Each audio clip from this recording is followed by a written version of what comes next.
Alright guys, in this particular problem we're going to be talking about how we can go ahead and solve a 3x3 system of equations. Now this is fairly similar to when we solved a 2x2 system, okay, except there's this one extra step we have to do, okay.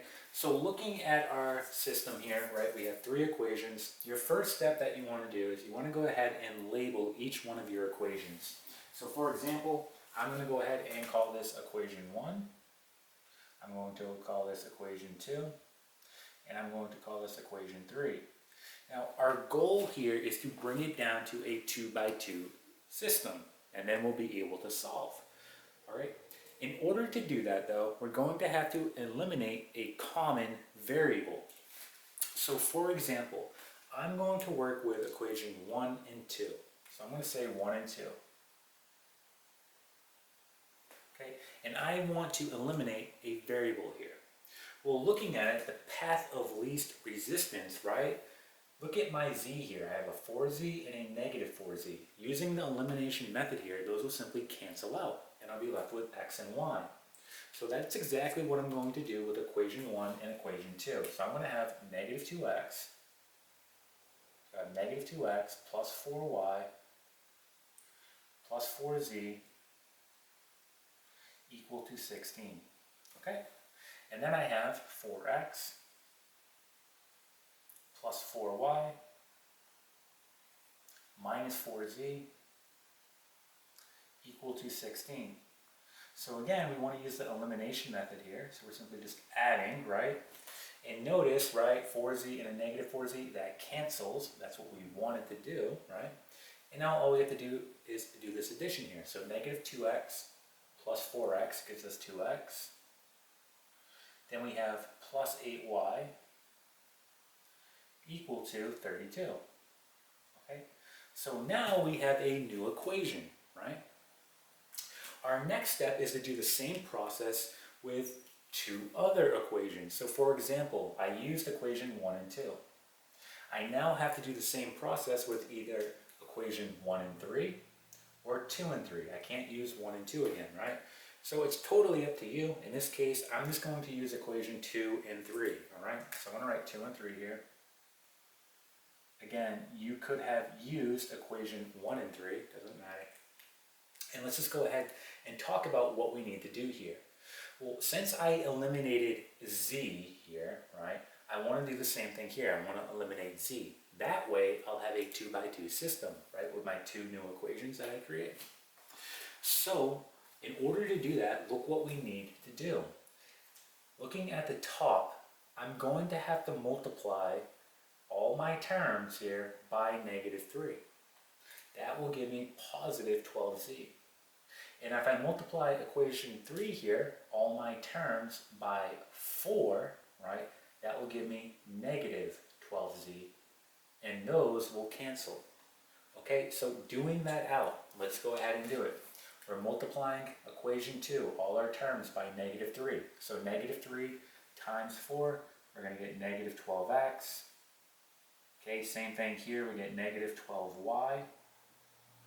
And now we get positive 12z. And then we get negative 48. Right? Negative 3 times 16, negative 48. Okay, here we need to multiply by 4. So 4 times a negative x, we're going to get negative 4x. Right, this will give us 8y, so positive 8y. This will give us negative 12z.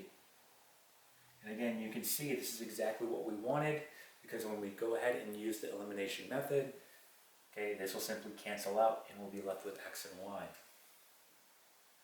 Okay, and then 4 times 8, we get positive 32. Okay, so let's go ahead and use the elimination method here. This cancels out, a positive 12z and a negative 12z, right, cancels. And then we're going to be left with the following. This becomes negative 16x. Okay, and then we get minus 4y. So minus 4y equal to, this becomes negative 16.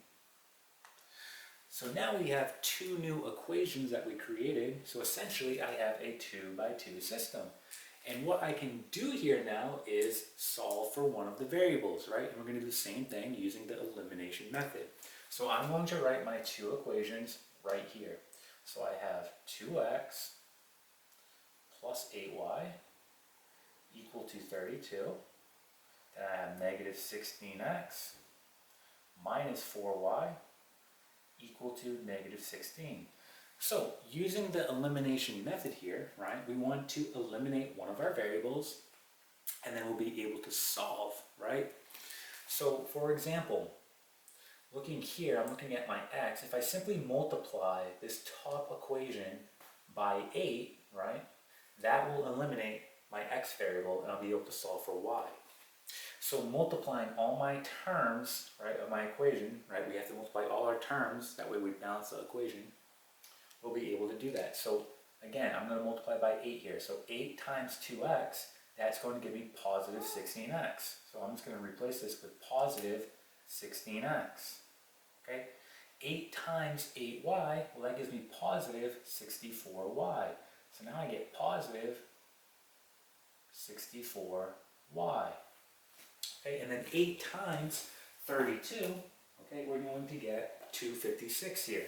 So let's go ahead and erase this, and now this is 256. Okay.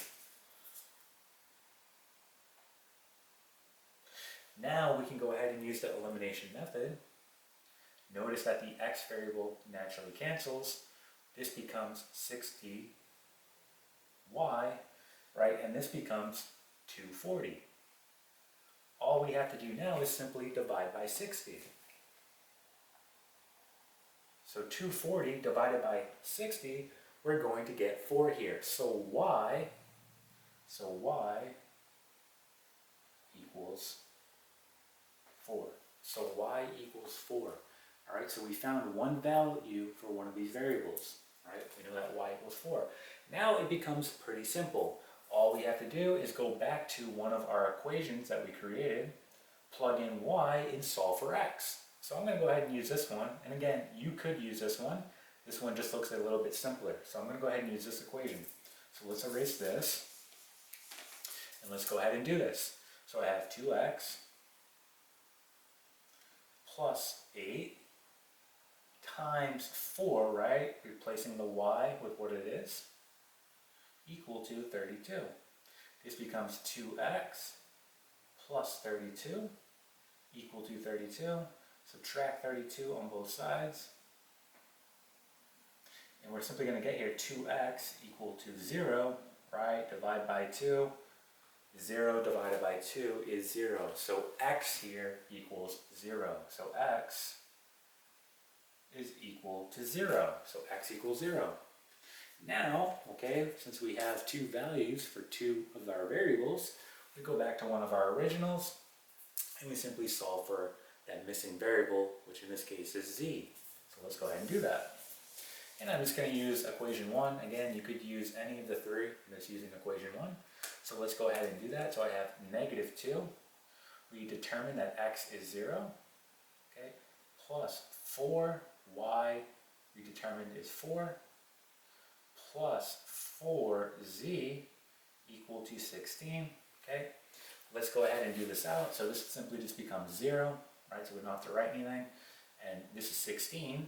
So we get 16 plus 4z equal to 16 minus 16 on both sides. Okay, now we get 4z is equal to 0 divided by 4. Right, 0 divided by 4 is 0. So z equals 0. And that is it. So now we have the values of our missing variables, right? So that is how you go about solving a 3x3 system of equations. All right, and that is it.